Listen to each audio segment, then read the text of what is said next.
Buenos días a todos. En primer lugar, quiero dar la bienvenida a la Universidad de Girona, a los compañeros brasileños que inician hoy las actividades de la parte presencial en Girona de esta tercera edición del Máster de Proceso Penal y Garantismo. Como habrán visto, les hemos preparado, encargado especialmente, una bonita mañana soleada para su bienvenida, para que no extrañen el clima brasileño en Girona. Prometo que a partir de ahora será peor. Aparte de este dato, la tarea durante estas semanas va a consistir, como saben, y está ya todo previsto, en dos materias que cursarán la semana que viene y la siguiente con los profesores Diego Papayanis en primer lugar y el magistrado del Tribunal Supremo Español Perfecto Andrés Ibáñez en la semana siguiente y dos seminarios más, aparte del de hoy, a cargo de los profesores Jorge Malem Seña la semana que viene y Lorena Ramírez la siguiente, ambos profesores en la Universidad Pompeu Fabra y que nos visitarán en los dos viernes sucesivos a este. Hoy, para inaugurar las actividades y también como primer seminario de este año 2017, tenemos un seminario de una querida profesora de la casa, la profesora Carmen Vázquez. Ella es egresada de la Universidad Autónoma de Nayarit en México, maestra por la UNAM, también en México, doctora en Derecho por esta universidad y profesora lectora ahora de la Universidad de Girona. Se ha especializado en estos años en el trabajo en materia de epistemología jurídica y en particular del ámbito probatorio y aún más en particular en el análisis epistemológico de la prueba pericial en el proceso judicial. De ello es, yo diría, el ejemplo, el resultado más significativo, más importante, un libro que en mi opinión es prácticamente de lo mejor que se puede encontrar en literatura en español sobre prueba pericial con esta perspectiva, que se titula De la prueba científica a la prueba pericial, en la editorial Marcial Pons, 2015, si no recuerdo mal. Hoy nos dará este seminario que lleva por título La prueba pericial en la experiencia estadounidense, lo que es una forma de conocer mejor esa experiencia, la experiencia estadounidense, pero no solo por, digamos, curiosidad cultural, de cultura jurídica, de qué sucede en otros países, sino que tiene la importancia de que en estos últimos años, en estas últimas, yo diría, 2 décadas, esa experiencia estadounidense en materia de prueba pericial se ha trasladado, se ha trasplantado a las legislaciones y a la práctica jurisprudencial de muchos de los países de nuestra cultura jurídica. A veces para bien, a veces para mal y a veces ni fu ni fa, digamos. Pero se ha ido trasladando y se ha ido sobre todo también discutiendo muchísimo en la doctrina más avanzada. Así que, sin más, le doy la palabra a Carmen Vázquez. Gracias por estar aquí esta mañana. Muy buenos y fríos días. En primer lugar, quiero agradecer la presencia de todos vosotros aquí en esta mañana y, por supuesto, la invitación para dar este seminario como seminario inicial de la presencia de los estudiantes del máster de Proceso Penal y Garantismo de Brasil y, bueno, otros estudiantes de máster que nos acompañan también y, en general, a compañeros y amigos que están presentes aquí. El título ya lo dijo Jordi, la prueba pericial en la experiencia estadounidense, el caso Daubert. ¿Por qué es interesante? ¿Por qué es importante profundizar un poco en la experiencia estadounidense.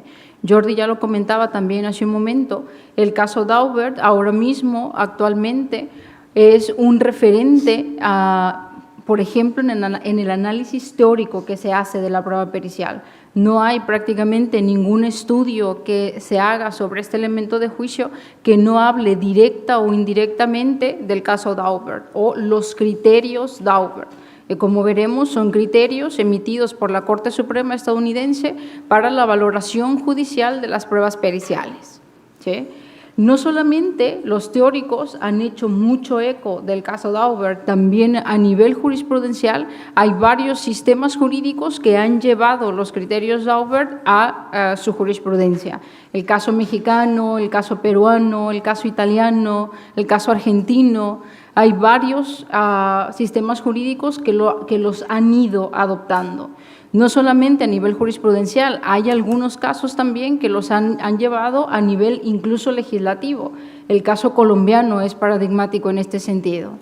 Entonces, es importante, o se ha convertido el caso Daubert en un hito en la valoración judicial de la prueba pericial. Ha marcado un antes y un después para este elemento de juicio, para este tipo de elementos de juicio. ¿Cuál es el punto quizá crucial por qué marca ese hito un caso jurisprudencial, un caso estadounidense? Básicamente por un salto epistemológico que se dio en este sistema ya desde 1923. A diferencia de muchos de los sistemas del Civil Law, donde tradicionalmente para valorar las pruebas periciales se ha puesto el énfasis en el perito, es decir, en las credenciales del perito, en la imparcialidad del perito, etcétera, en criterios de este tipo cuyo sujeto principal es el experto. En Estados Unidos, y a partir del caso Daubert, pero ya con algunos antecedentes, se da un salto para empezar a valorar las afirmaciones del perito. Es decir, ¿qué fundamentos tiene el experto para afirmar lo que afirma? Esto no quiere decir que el sistema estadounidense o los sistemas que sigan al caso Daubert dejen de lado las credenciales del experto. No, no, no. Por supuesto que un sujeto, si quiere participar como perito en un proceso judicial, tiene que mostrar ciertas credenciales mínimas que acrediten que ha pasado ciertos estudios, por ejemplo, de medicina, de psicología, etcétera, etcétera. Pero las credenciales de un experto, digamos, son condición necesaria, pero no suficiente. El experto puede equivocarse o alguien con muy buenas credenciales aún puede equivocarse, aún puede seguir teorías no muy bien, no lo suficientemente sustentadas por cierta comunidad. Entonces, en ese punto es fundamental entender ese punto, mejor dicho, para dar cuenta de lo que es el caso Daubert y la transformación que ha sucedido con esta jurisprudencia. Hay dos cuestiones previas que me interesa recalcar, además de este salto, de este énfasis en las afirmaciones periciales, que tienen que ver fundamentalmente con características del sistema estadounidense, para, insisto, intentar explicar de mejor manera el caso Daubert. La primera de ellas es que, en general, la gran mayoría de veces que en Estados Unidos o la literatura estadounidense y la jurisprudencia estadounidense hablan sobre prueba pericial, se están refiriendo a la prueba pericial de parte, no al perito que es elegido de alguna manera por el juez, no al llamado perito oficial, sino al perito de parte. En este sentido, los criterios Daubert, digamos, son exigencias que se le hacen a las partes de la información que tienen que presentar cuando pretenden que una prueba pericial les sea admitida. Evidentemente, Daubert ha impactado también para los peritos oficiales, pero al menos la literatura y también la jurisprudencia han visto como cuestiones separadas el perito de parte y el perito nombrado de alguna manera por los jueces, ¿sí? Entonces, en general, de lo que voy a hablar aquí es básicamente el perito de parte, es decir, cuando me refiero al sistema estadounidense, sin que, insisto, esto suponga que esto no pueda ser aplicable también de alguna manera a los peritos oficiales, ¿sí? Segunda cuestión. El sistema estadounidense hace referencia a la etapa de admisibilidad de las pruebas. A diferencia de nuestros sistemas, donde la calidad de la información experta se valora precisamente en la etapa de valoración probatoria propiamente dicha, en el sistema estadounidense se pone un énfasis muy claro en la etapa de admisión de las pruebas, donde hay cierta valoración de la calidad de la información experta que se presenta. ¿Por qué en una etapa tan inicial? Hay varias explicaciones al respecto. Una de las explicaciones quizá comunes que se encuentra en la literatura estadounidense es cierta preocupación porque el juzgador de los hechos es un jurado lego. Es un jurado lego que no tiene obligación de motivar o de justificar por qué decide lo que decide. Entonces, dice esa literatura, los mayores controles procesales que se pueden poner en el proceso judicial para efectos de la calidad de ese tipo de pruebas están en la admisibilidad y no en la valoración. ¿Sí? Esto, parte de la literatura afirma esta cuestión. Otra parte de la literatura hace alusión más bien a una peculiaridad del sistema estadounidense que es identificada como la carga de producción de pruebas, que no es la carga de la prueba típica de nuestros sistemas, sino que la carga de producción de prueba le supone a las partes que desde el inicio tengan que presentar pruebas suficientes para mostrar que hay un hecho litigioso. Si hay pruebas suficientes de que una de las partes, por ejemplo, tiene la razón, el juez en ese primer momento del proceso judicial decide el caso como una cuestión de derecho porque se considera que ya no hay hechos discutibles. Si en cambio las pruebas no son lo suficientemente claras, entonces, digamos, ahora sí se enciende toda la maquinaria judicial para pasar hasta juicio oral y la decisión del jurado. ¿Sí? Pero el caso Daubert toca, o es principalmente, básicamente, sobre admisibilidad.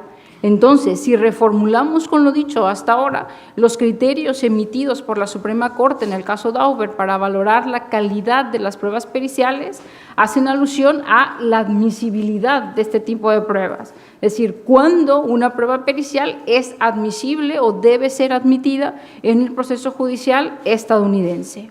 ¿Sí? Entonces, con estas ideas vamos a ver, con estas ideas previas, vamos a ver algunas de las cuestiones del caso Daubert versus Merrill Doe Pharmaceuticals Inc. Es un caso en materia civil, es un caso en donde el demandado es una gran farmacéutica y es un caso dentro de una gran masa de casos, en donde la discusión era la relación causal del fármaco Bendectin de malformaciones congénitas. Resulta que en un par de décadas en Estados Unidos, muchos de los niños cuyas madres tomaron Bendectin, que Bendectin era un fármaco para aliviar los síntomas del embarazo, náuseas y mareos principalmente, nacieron con graves malformaciones congénitas, principalmente en sus brazos y piernas cortas o con algún otro tipo de deformación. Y se alegó que la causa de esas malformaciones era precisamente la ingesta del Bendectin por sus madres.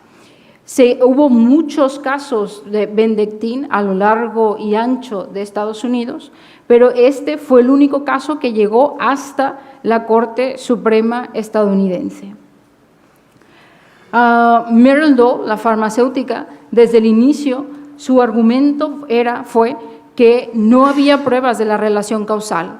El experto que presentó, un experto sumamente reconocido en el área, decía que todos los estudios que se habían hecho, que a la fecha eran varios para demostrar la relación causal, ninguno había logrado demostrarla, con lo cual científicamente no había pruebas de esa relación causal.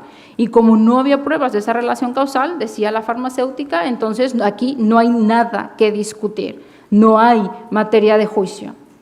En cambio, los Daubert es el pequeño Jason Daubert, obviamente sus representantes, sus padres, presentaron un conjunto de complejas pruebas científicas para demostrar en el juicio la relación causal.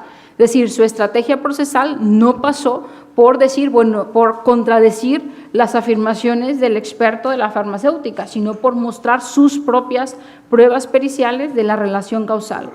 Entre esas pruebas periciales mostraba, por ejemplo, algunos estudios en animales donde se demostraba que habiéndole inyectado, por ejemplo, el fármaco a cierto tipo de animales, sus crías habían nacido con malformaciones. Decía, si las crías de estos animales nacieron así, quiere decir que el Bendectin o es una señal, una prueba dentro de un conjunto de pruebas de que el Bendectin es teratógeno. Otra de las pruebas que presentó era un reanálisis de datos epidemiológicos ya publicados, ¿no? Que ese reanálisis no estaba publicado, sino que se había realizado simplemente a efectos del proceso judicial que estaba en juego.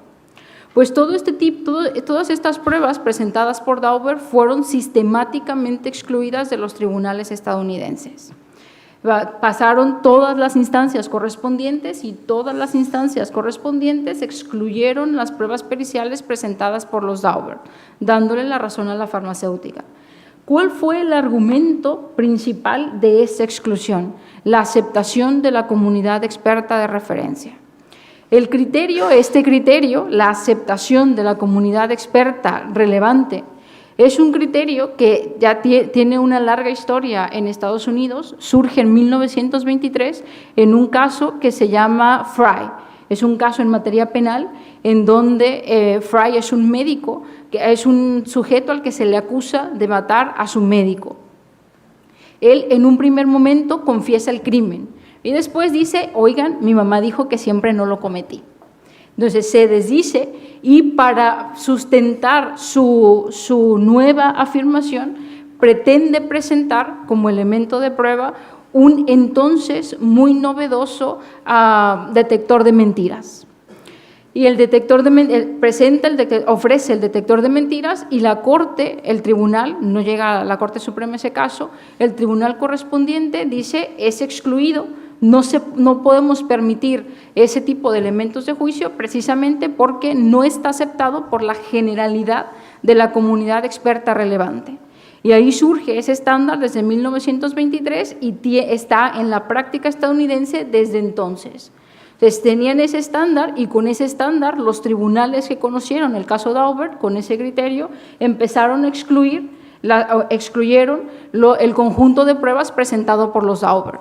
Decían, mira, por ejemplo, los datos epidemiológicos, el reanálisis de los datos epidemiológicos que tú me presentas, Dauber, no está publicado y al no estar publicado no ha pasado por la comunidad experta, con lo cual no tengo ninguna prueba, ninguna información de la validez de lo que tú estás afirmando, con lo cual fuera del proceso judicial, ¿sí? ¿Qué es lo que alegaban los Dauber en este sentido? Bueno, que años previo a esto se habían emitido las llamadas Federal Rules of Evidence, es decir, el código procesal en materia exclusivamente probatoria de Estados Unidos. Y este código, en la legislación o en el artículo correspondiente a las pruebas periciales, no hacía referencia alguna a la aceptación general de la comunidad experta.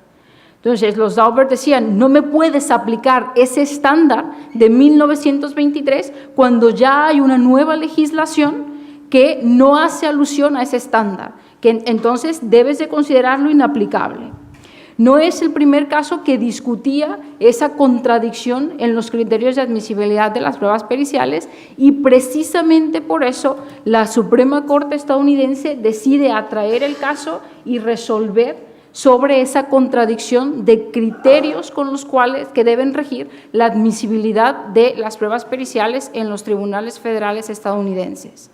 ¿Sí? Así llega el caso Dauber a la Corte Suprema en 1995, para que ésta se pronuncie al respecto y diga explícitamente entonces cuáles son los criterios que los tribunales deben observar para aceptar o no pruebas periciales.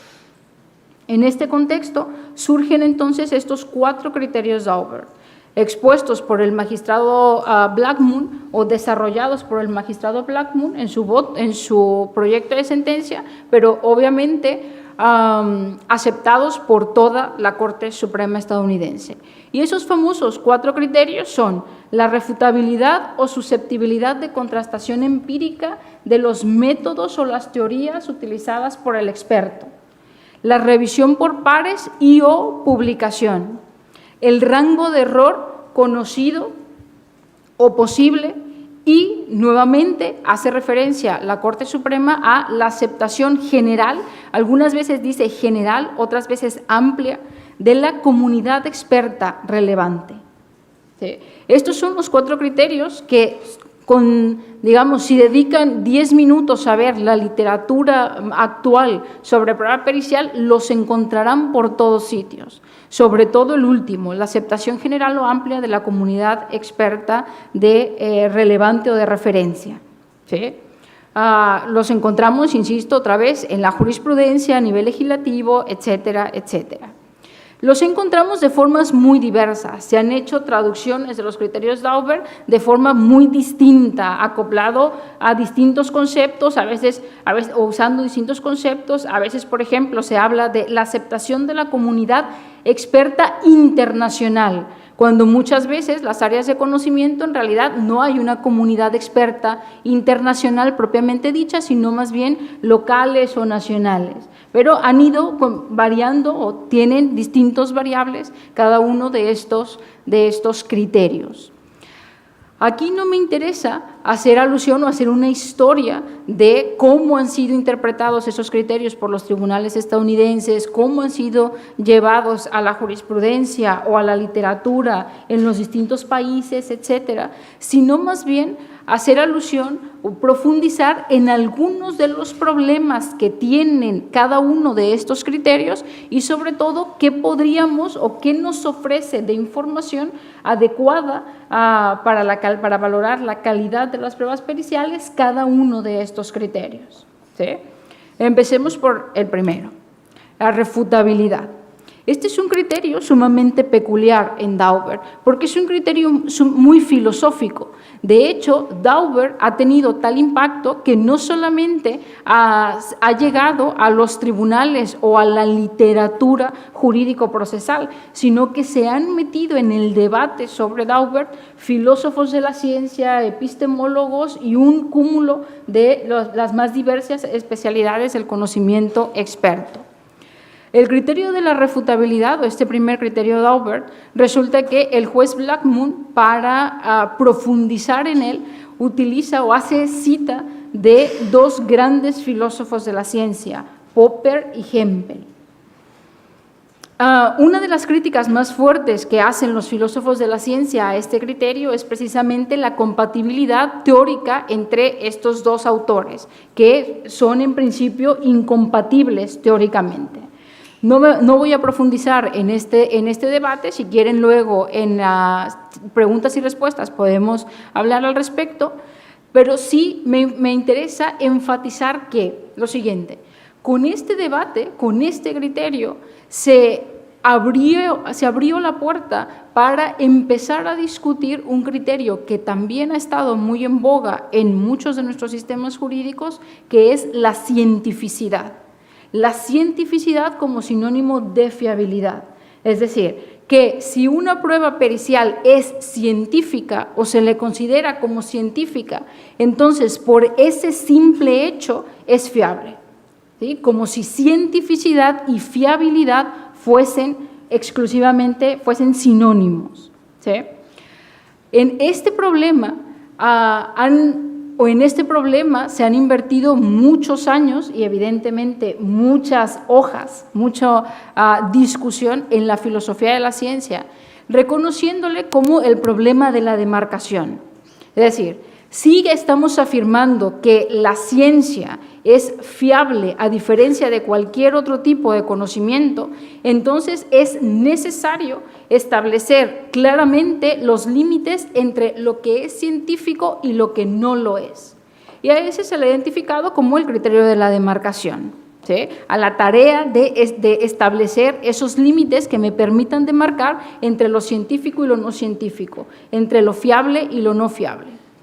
Una de las afirmaciones más típicas o de los criterios más comunes en esta demarcación es el conocido como método científico, ¿no? ¿Qué es lo que distingue a la ciencia del resto de conocimientos expertos? Bueno, el método científico. El problema es cuando vamos profundizando en el tema y pretendemos averiguar qué es eso del método científico.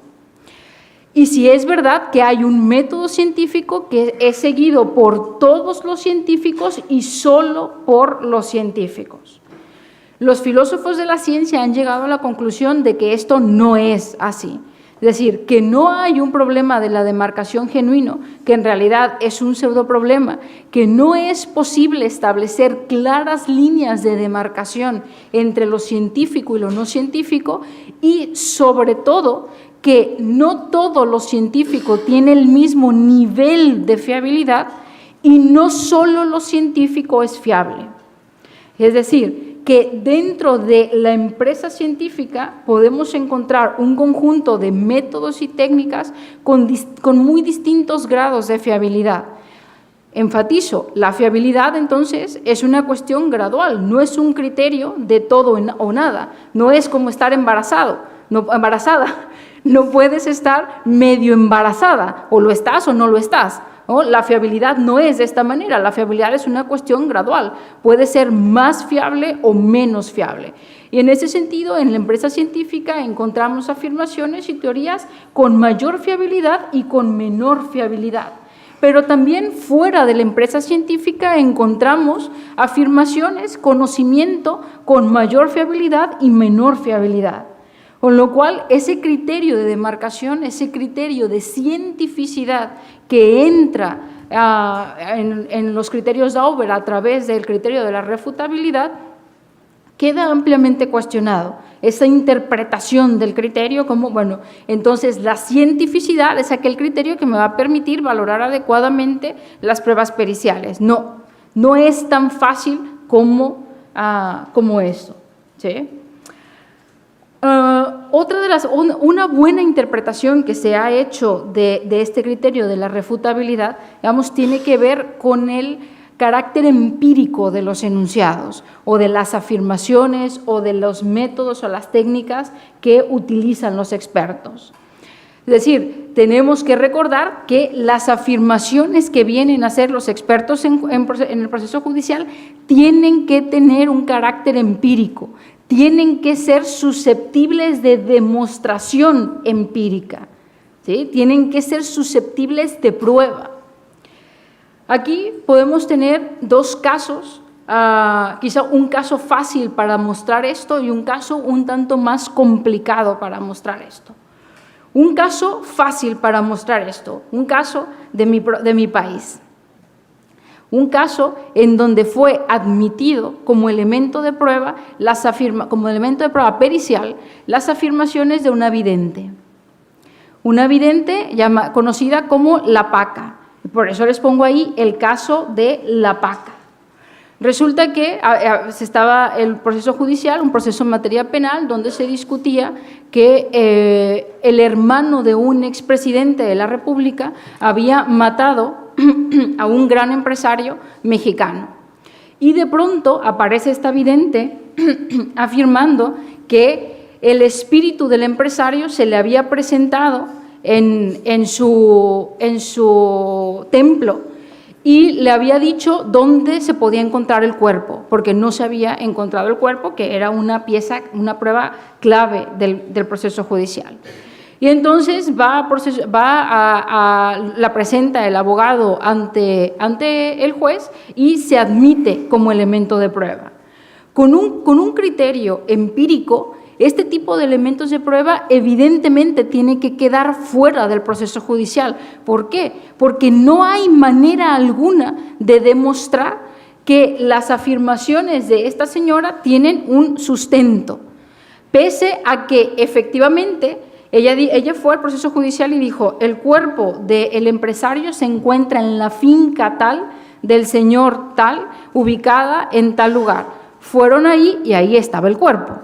Ahora, ¿eso quiere decir que ella estaba diciendo la verdad? ¿Que ella lo supo por sus habilidades extranaturales? ¿O que alguien más se lo pudo haber dicho? No hay manera de probar, no hay manera de comprobar lo que esta señora está diciendo, que el método utilizado por esta señora, la técnica supuestamente utilizada por esta señora, tiene un respaldo y puede ser demostrable, ¿sí? No tiene un carácter empírico. Entonces, este para mí es el caso fácil de aplicación de este criterio empírico. Un caso más complicado, pero que es un conjunto de casos, diría yo, que tienen mucha importancia actualmente en los procesos judiciales y que tiene que ver con, sobre todo, las llamadas ciencias forenses.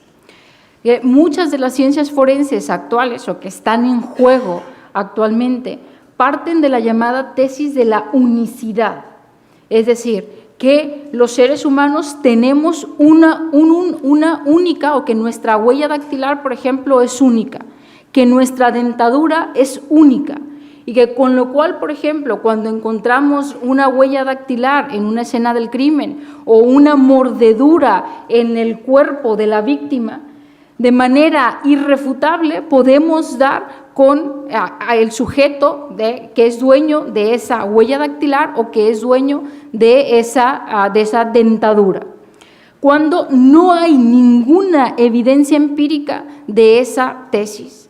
Nadie nunca ha demostrado, si es que es posible demostrar, la tesis de la unicidad.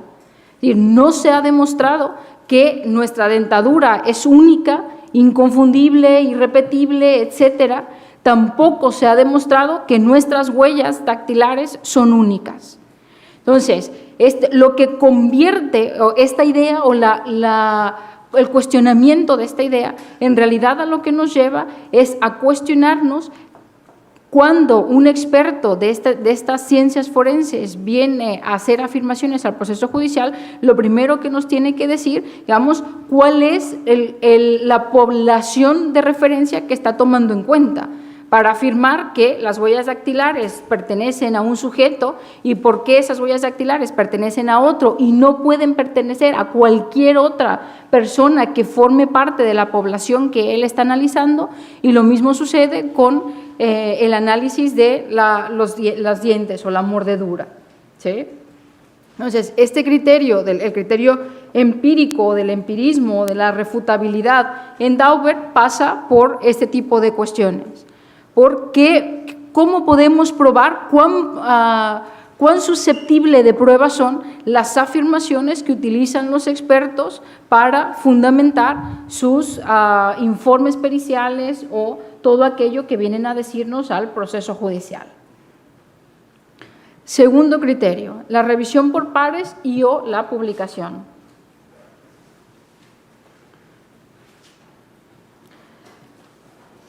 La pregunta aquí básica, digamos, o que de punto de partida es, bueno, ¿está publicada o ha sido sujeta a la revisión por pares la teoría o el método utilizado por este experto en este proceso judicial? Tenemos dos opciones, sí o no. Supongamos que decimos sí, ha sido publicada. Muy bien. ¿Dónde ha sido publicada? Pero evidentemente, en el mundo en el que vivimos, todo el mundo puede publicar, incluso en su Facebook. Es dónde ha sido publicada, en qué revista ha sido publicada. No solamente en qué revista ha sido publicada, sino si pasó efectivamente una buena revisión por pares genuinos. Todo esto nos puede brindar cierto tipo de información sobre el proceso de una publicación. Ahora, nos brinda información irrefutable, fiable, adecuada sobre la calidad de ese trabajo publicado. No. Quienes nos dedicamos a la academia sabemos que se hubiesen podido salvar muchos árboles si no se hubiesen publicado malos libros. Mejor hago para este lado, no vaya a ser que Jordi piense que lo estoy señalando a él. Se hubiesen salvado muchos libros si no se hubiesen publicado libros o artículos que son muy malos trabajos y que han pasado supuestamente por una revisión de pares, por una revisión adecuada, que están publicados en las mejores revistas, hablando específicamente de, por ejemplo, cuestiones científicas. Hemos conocido en la historia de la ciencia que muchas revistas han finalmente retirado artículos porque cuando son publicados y son conocidos, es conocido el contenido de esas publicaciones por la comunidad de expertos en general, digamos, y esa comunidad intenta llevar a cabo los experimentos que en el artículo se dice se han llevado a cabo para obtener ciertos resultados, entonces se encuentra que el método es inadecuado, que no es verdad que mediante ese método se pudieron llegar a esos resultados, etcétera, etcétera, etcétera. Entonces, ¿cuál es el punto clave de la publicación? El punto clave de la publicación no es que haya sido publicado exclusivamente o dónde ha sido publicado, sino, por ejemplo, qué es lo que ha sucedido una vez se ha publicado el artículo o el libro correspondiente. ¿Qué es lo que la comunidad experta ha dicho sobre esa publicación, más allá de que ha sido efectivamente publicado?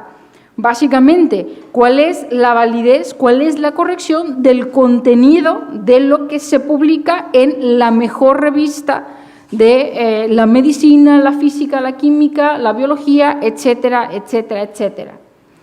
Aquí el punto clave de esto, que muy bien, ahora vamos a averiguar qué es lo que ha dicho la comunidad experta de determinada publicación. Y esto, ¿cómo el juez lo sabe? ¿Cómo el juez puede poner en contexto lo que la comunidad experta ha dicho, o la comunidad en general ha dicho o ha reaccionado, cómo ha reaccionado respecto de una publicación realizada? Y esto es mucho más complicado, porque quienes lo pueden hacer, evidentemente, esperamos en principio, sean los propios expertos, no la comunidad lega que simplemente sabe que ese artículo o ese libro ha sido publicado en una buena editorial, en una buena revista, etcétera, etcétera. ¿Sí? Tercer criterio, y para mí este es un criterio por el cual ha valido toda la pena el caso Daubert, el rango de error. El rango de error, miren, cuando nos va bien en el proceso judicial, que se han presentado, que tenemos pruebas periciales, los expertos nos pretenden explicar cómo supuestamente funciona un método o una técnica, o el método o la técnica que ellos están empleando. Y muchas veces nos intentan explicar ese funcionamiento citando toda la literatura que puedan encontrar sobre ese método o esa técnica, ¿sí? Pero muy pocas veces, casi nunca, nos dicen cómo de hecho los métodos y las técnicas que están utilizando realmente funcionan. ¿Por qué? Porque casi nunca se han sometido a análisis empíricos, a estudios controlados, los métodos y las técnicas utilizados por los expertos. Si no se han sometido a este tipo de estudios que tienen que realizarlo las comunidades expertas, por cierto, en esto la comunidad jurídica no podemos hacer mucho más allá de incentivar que se realicen ese tipo de estudios, entonces no podemos conocer el rango de error de estos métodos y estas técnicas. Es indispensable someter a análisis empírico, que los expertos sometan a análisis empírico sus métodos y sus técnicas. Y esto ha sido una revolución en Estados Unidos, pero en los últimos años, no a partir del 95 en el caso Daubert, a partir de los últimos quizá 10 años, los tribunales estadounidenses han estado excluyendo sistemáticamente pruebas periciales que no hayan sido corroboradas empíricamente o no hayan sido sometidas a análisis empíricos sobre su validez y su fiabilidad. por las propias comunidades expertas. Hay varios informes en los últimos años donde ponen en entredicho, por ejemplo, la identificación de las huellas dactilares, porque, para empezar, hay tantos métodos, o pareciera al menos en el contexto estadounidense, sobre todo en algunos estados de la federación, que hay tantos métodos como expertos, y que muchos de los métodos que utilizan los expertos tienen un rango de error altísimo. Es decir, que da igual lanzar una moneda al aire y ver si cae sello o cara o cruz, o que pagarle al experto para que venga y haga la supuesta prueba pericial. Entonces, haber sometido a este tipo de análisis las propias comunidades expertas a los diferentes métodos que utilizan los expertos ha dado mucho juego a la judicatura para excluir información, para excluir pruebas periciales de cuya calidad no tenemos información. Fíjense en este punto que en mi opinión es muy importante entender desde el punto de vista jurídico. La cuestión clave es qué información tenemos como jueces o como abogados sobre la calidad de lo que los expertos nos vienen a decir, más allá de la credencial del experto, más allá de que el experto viene y te dice, mira, yo estudié licenciatura, maestría, doctorado y 20 postdoctorados, y tengo estas credenciales y estos años de experiencia, ya. Pero ¿a qué estudios has sometido a tu método, al método, a la técnica que estás utilizando? ¿Cuál es el rango de error? Y una cuestión que me encantaría que se tatuasen en la piel. No hay un método o una técnica infalible. Todo método, toda técnica tiene un rango de error. Incluso el método o las técnicas utilizadas por la prueba pericial más fiable que hasta ahora conocemos, como son las pruebas en materia genética, tienen un rango de error. Entonces, es indispensable que empecemos a trabajar en una cultura, digamos, de el aprendizaje de error. Señores, empecemos a aprender de los errores.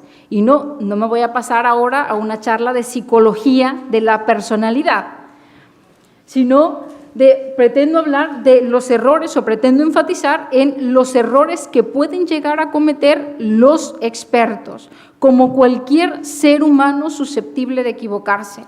A veces esos errores son a razón del método, la técnica empleada, y otras veces esos errores tienen como fuente lo que ese experto ha realizado en el proceso judicial concreto que está conociendo. El primero de ellos, insisto, necesitamos que las propias comunidades expertas vengan y nos digan cuál es el grado de fiabilidad, cuál es el rango de error de sus métodos y sus técnicas, y para esto tienen que hacer los estudios empíricos correspondientes. Ahora, hay otra forma en la que, digamos, podemos ir aprendiendo de los errores antes de esperar a que las comunidades expertas realicen la tarea que tienen que realizar. Y es empezar a preguntarle a nuestros expertos cómo pueden haber cometido un error, cuándo cometen errores. Generalmente, cuando viene un experto al proceso judicial, el juez se enfoca mucho en preguntar sobre el aspecto positivo, digamos, cuán fiable es, cómo llegaste a este resultado, dónde ha sido publicado, pero no se interesa en el lado opuesto. ¿Ok?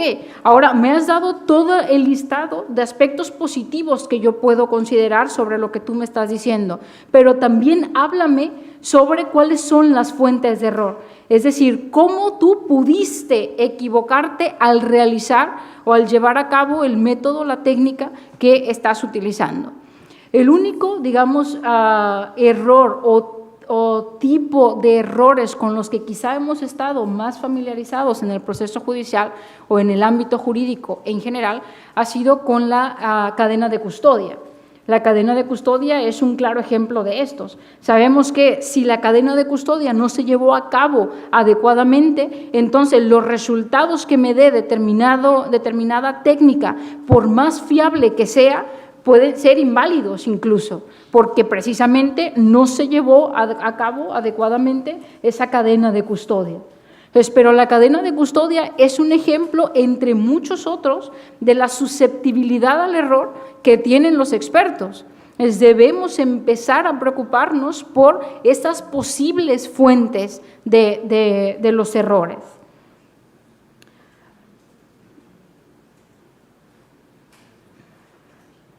Por eso decía, entonces, inicialmente, que en mi opinión este criterio Dauber, el criterio del rango de error, es uno de los criterios o es el criterio que efectivamente ha marcado un hito, un antes y un después en la valoración judicial de las pruebas periciales, por ese énfasis que se ha hecho y esa necesidad que ha surgido de, bueno, expertos, pónganse a investigar sobre la fiabilidad de sus métodos y técnicas y díganos al mundo jurídico cómo realmente están funcionando, no cómo deberían funcionar esos métodos y esas técnicas. Cuarto criterio, la aceptación general de la comunidad experta relevante. Insisto, este es otro criterio, es un criterio que de larga data, viene de 1923 y es uno de los criterios más utilizados en nuestros sistemas jurídicos. Es un criterio relativamente fácil para un juzgador preguntar, digamos, o pedirle a las partes que lleven información respecto de que una comunidad experta acepta de forma general un método o una técnica. El punto general problemático de este criterio es la deferencia hacia las comunidades expertas. ¿Qué quiere decir esto? Que si seguimos a rajatabla este criterio, en realidad quienes estarán decidiendo sobre la calidad de las pruebas periciales en general serán efectivamente las comunidades expertas y no los jueces, porque son las comunidades expertas, según este criterio, las que nos tienen que decir si aceptan o no aceptan un método o una técnica. Ahora, este es, digamos, el problema general, pero hay muchos problemas, digamos, en cada uno de los términos que conforma este criterio. Tenemos problemas en cuándo se acepta, tenemos problemas en cómo identificar la generalidad, tenemos problemas en identificar a la comunidad y tenemos problemas en identificar a cuál es la comunidad relevante. Sobre la aceptación, por ejemplo, la aceptación en la empresa científica suele ser una cuestión netamente contextual. Es decir, los expertos, los científicos aceptan como válido determinado conocimiento a efectos de cierta cuestión. Pongamos el ejemplo de las vacunas del dengue que recientemente se han inventado. Recientemente han dicho la comunidad experta correspondiente, tenemos una vacuna del dengue y esa vacuna del dengue es eficaz. Han aceptado toda la comunidad la eficacia de la vacuna. Ahora, ¿la están comercializando? No, porque no la han aceptado a efectos de la comercialización. Han aceptado la eficacia de la vacuna exclusivamente para empezar a inyectarla en cierta comunidad humana controlada para ver los efectos secundarios de la vacuna y el índice real de efectividad. Entonces, si descontextualizamos esto, decimos, no, es que sí, la comunidad experta ha aceptado la eficacia de la vacuna contra el dengue. No. La comunidad experta nos viene a decir, no hemos aceptado sin más la eficacia de la vacuna. La hemos aceptado en este contexto, a efectos de seguir investigando en determinada cuestión. Entonces, cuando hablemos de la aceptación, hay que ver en qué contexto, a efectos de qué está aceptada por la comunidad experta. Segunda cuestión, dice el criterio, aceptación general, ya. ¿Cuántos expertos tienen que aceptarla para que yo pueda decir que la generalidad de los expertos la ha aceptado? ¿O cómo puedo saber que es la generalidad de expertos la que ha aceptado esto? Por no hablar también de una cuestión básica aquí, que es si tomamos muy en serio este criterio de la generalidad, perdemos de vista una de las características más esenciales del conocimiento experto, que es su evolución, su cambio constante. Y muchas veces ese cambio constante ha pasado porque, digamos, por díscolos precisamente de esa generalidad. Es decir, por gente que va en contra de lo que está aceptado por la generalidad y que, siendo una excepción a la generalidad, termina mostrando que tienen la razón y que la generalidad en realidad venía de un error o estaba en un error. Entonces, cuidado con el criterio de la generalidad. Primero, para saber cuánta o cómo podemos especificar que es general la aceptación. Y segundo, con no obviar la dinamicidad del conocimiento experto, que cambia muy constantemente. Tercero, comunidad. ¿Qué constituye una comunidad? ¿Qué permite hacer que un grupo de sujetos puedan ser identificados como una comunidad? ¿Un colegio de expertos es una comunidad? A veces sí, a veces no. Porque muchas veces los colegios de expertos en realidad pertenecen o se conforman por gente que pagan la cuota. Entonces, pagan la cuota, pero no comparten absolutamente nada y tampoco tienen ningún filtro, ningún análisis de calidad, digamos, respecto de lo que sus expertos hacen o los métodos o las técnicas que los expertos utilizan.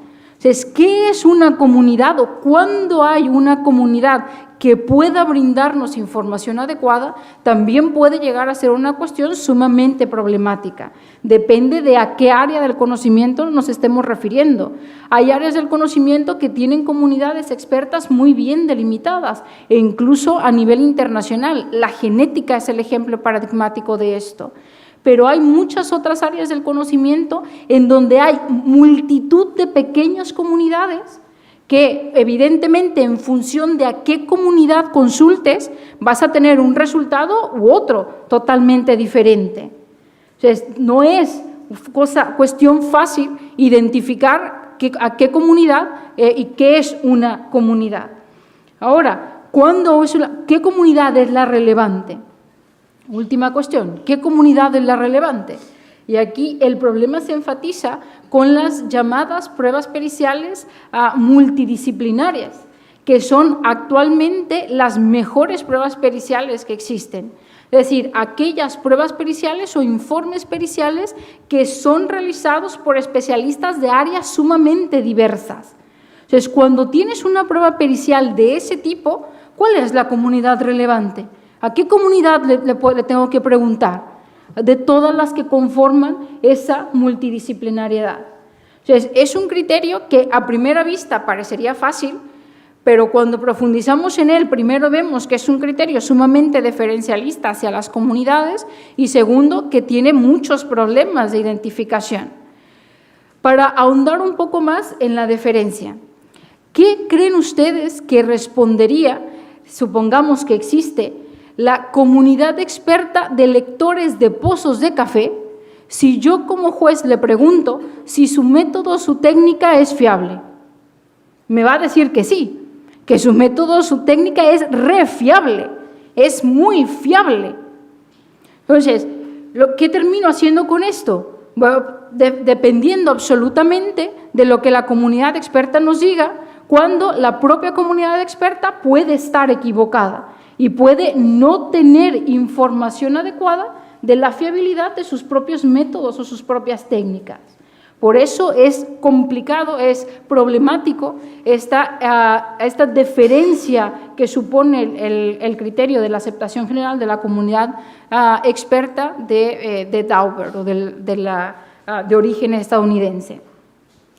Quizá, otra vez, el ideal de este sistema, o de este criterio, o la mejor lectura que podríamos hacer de este criterio, pasaría por preguntarle a las comunidades expertas no si aceptan o no aceptan determinado método o técnica, sino por qué lo aceptan. ¿Cuál es el fundamento que tienen para aceptar lo que aceptan? Pero ahí, otra vez, ¿y el juez lego será capaz de valorar adecuadamente la información o el cúmulo de información que la comunidad experta le pueda brindar? Ya es la pregunta. Bueno, estos son entonces los 4 criterios establecidos por la Corte Suprema en el caso Daubert. ¿No? Y son estos los problemas que podemos identificar en cada uno de esos criterios y quizá algunos puntos fuertes de cada uno de estos criterios que pudiesen ayudarnos no solamente en los juicios particulares, es decir, cuando cuando Juanito Pérez viene como perito al proceso judicial X, sino en términos más generales de cómo podemos avanzar para mejorar la calidad de las pruebas periciales en general en los procesos judiciales en general. Para retomar el caso Daubert en particular, ¿qué pasó en el caso Daubert una vez que el juez Blackmun enuncia estos 4 criterios?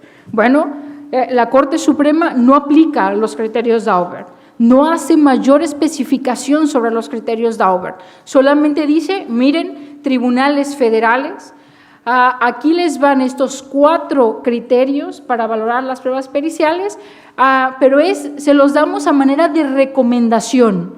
Ustedes pueden utilizar cualquier otro criterio. Ahora, les recomendamos esto. Dicho por la Corte Suprema estadounidense, de recomendación tenía poco. Pero bueno, la Corte no aplica los criterios, sino que reenvía el caso al Tribunal Inferior para que el Tribunal Inferior aplique los criterios. Y el Tribunal Inferior dice, yo ya había resuelto este caso. No hay información adecuada sobre la fiabilidad de las afirmaciones realizadas por los expertos de Daubert. Por lo tanto, excluyo a los expertos de Daubert y le doy la razón a la farmacéutica. Entonces, gana la farmacéutica y pierden el caso los Daubert. La inmensa mayoría de procesos judiciales en contra de la farmacéutica fueron ganados por la farmacéutica. Muy pocos procesos judiciales y básicamente por cuestiones más bien de derecho que no de hecho, ganaron los demandantes en contra de la farmacéutica. Sin embargo, el Benedictín años después fue retirado del mercado. Se retiró del mercado diciendo que había una mejora del fármaco y que habían hecho algunas pequeñas modificaciones del fármaco. Luego fue retirado del mercado y ahí terminó, digamos, ese conjunto de casos en contra de la farmacéutica. Siguen los criterios Daubert en el sistema estadounidense, por supuesto, siguen rigiendo la etapa de admisibilidad de las pruebas periciales. Algunos de esos criterios, con una reforma a las Federal Rules of Evidence del año 2000, fueron incorporados en las reglas, ya no solamente a nivel jurisprudencial. Estos criterios, evidentemente, han tenido un cúmulo de críticas, muchas veces por parte de los propios jueces, diciendo es que nos pretenden convertir en pseudoexpertos, nos pretenden hacer valorar cosas que como legos es muy difícil valorar, es muy difícil poner en contexto.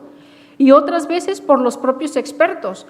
Los propios expertos han inventado una frase que se llama Daubert out, que es excluido por los procesos, en un proceso judicial por los tribunales. Entonces los expertos dicen, mira, a los expertos se les dice, ya no te preocupes por si tus teorías son aceptadas por la generalidad. Si un juez las acepta, es lo que necesitas. Entonces ya no hace falta que tus colegas, tus pares, acepten lo que tú estás diciendo. Preocúpate porque el juez te lo acepte, porque si el juez no te lo acepta, entonces olvídate, estás fuera del mercado de expertos, ¿no? Entonces es una crítica muy constante de los propios expertos que critican todos los criterios Daubert. Ahora, estos criterios, dijimos, son criterios para la admisibilidad y la valoración. ¿Qué pasa con la valoración de las pruebas periciales en el sistema estadounidense? No se sabe. Sigue siendo la black box del sistema estadounidense. Cuando llegan las pruebas periciales ante un jurado, no sabemos cómo los jurados valoran las pruebas periciales. No se sabe tampoco en la literatura. hay grandes esfuerzos por especificar o por ahondar aún más en cómo se deben valorar en la etapa propiamente dicha de valoración probatoria estos elementos de juicio. ¿Nos sirven estos criterios para valorar en nuestros sistemas? ¿Sirve traerlos, trasplantarlos a nuestros sistemas en la etapa de valoración? Sí y no. Sí, podrían darnos cierta información, nunca me van a servir como criterios inefables de la calidad de ciertos métodos o ciertas técnicas empleadas por los expertos, me pueden brindar algún tipo de información sobre esa calidad, pero tienen un problema, los cuatro, que es no me brindan información sobre lo que el experto del caso concreto ha hecho o dejado de hacer, ha afirmado o dejado de afirmar en el caso concreto que precisamente es el que tengo que valorar. Entonces, me brinda información general, genérica, sobre métodos y técnicas, sobre afirmaciones que hacen los expertos, pero ninguno de ellos me dice nada sobre lo que ese experto ha hecho o dejado de hacer con esos métodos y esas técnicas en el caso que yo como juez tengo que valorar. ¿Sí? Entonces, me sirven para la valoración solo parcialmente, no me sirven del todo. Otras conclusiones, y termino ya con esto, creo que ya estoy fuera de tiempo. Insisto nuevamente, el salto que nos ayuda a dar, que Dauber nos ayuda a dar, es en fijarnos en el fundamento de lo que dicen los expertos, más allá de si alguien es o no es un experto, o de si tiene las credenciales que le acrediten como un supuesto experto, de su parcialidad o imparcialidad, de origen o de sus formas, de cuán bien ha dicho lo que ha dicho. Otra de las cuestiones que me interesa resaltar, a partir de Dauber se empieza a generar una búsqueda por tender puentes entre el mundo jurídico y las comunidades expertas. Más allá de lo que diga un perito particular, un experto particular, debemos interesarnos en ver qué dicen las comunidades expertas, que son en principio las comunidades expertas un estándar respecto de lo que cada uno de los peritos afirma. Segundo, necesitamos una cultura extrajurídica, digamos, que de alguna manera nos ayude a ser consumidores sofisticados del conocimiento experto. Como juzgadores, como abogados, como fiscales, vivimos en una época en donde la ciencia y la tecnología invade por completo nuestra vida. Entonces, no podemos cerrar los ojos ante esta realidad. Tenemos que ser más conscientes de que en el mercado abundan cuestiones de baja o nula calidad y que simplemente se venden como expertas o como científicas, pero que en realidad tienen baja o nula calidad, insisto. Entonces, necesitamos cursos, por ejemplo, cursos de formación, los jueces o los fiscales, que vengan y nos hable un genetista sobre cuándo las pruebas genéticas tienen cierta validez o cierta fiabilidad. No es risorio, digamos así, que el juez se afronte este tipo de problemas exclusivamente cuando tiene que valorar una prueba pericial y no tiene más información extrajudicial o más formación extrajudicial. Entonces, hay que preocuparnos por esa formación extrajurídica, no solamente, digamos, conocer del derecho, además de, obviamente que es necesario, pero no suficiente. Y por último, en cuanto a prueba pericial se refiere, asumir una actitud más bien activa que pasiva. ¿Qué quiere decir esto? No necesariamente que el juez tenga que nombrar a su propio experto, sino que utilice las herramientas que los distintos sistemas jurídicos ya prevén para esto, como por ejemplo, que se preocupe en el contradictorio por él mismo preguntar e intentar saber, intentar comprender lo que el experto le está afirmando. Cualquier duda que tenga, preguntar al experto para ver si lo que el experto dice encaja, encuadra dentro de lo que el propio juez sabe o por su experiencia de juez, o bien encaja junto con el conjunto del resto de pruebas que tiene sobre ese caso particular. Otra herramienta que algunos sistemas jurídicos tienen, desafortunadamente, en mi opinión, no todos, es el debate entre peritos. Es decir, cuando podemos utilizar ese tipo de herramientas para hacer que los expertos, que los peritos que están en desacuerdo en un proceso judicial, nos digan, por ejemplo, por qué desacuerdan y cuál es el fundamento del desacuerdo que tienen. Las partes, la gran mayoría de las veces, lo único que hacen es enfatizar el desacuerdo. Están en desacuerdo, uno dice blanco y el otro dice negro. Ya, pero ¿y por qué desacuerdan? ¿De dónde viene el desacuerdo? ¿Cuál es el fundamento?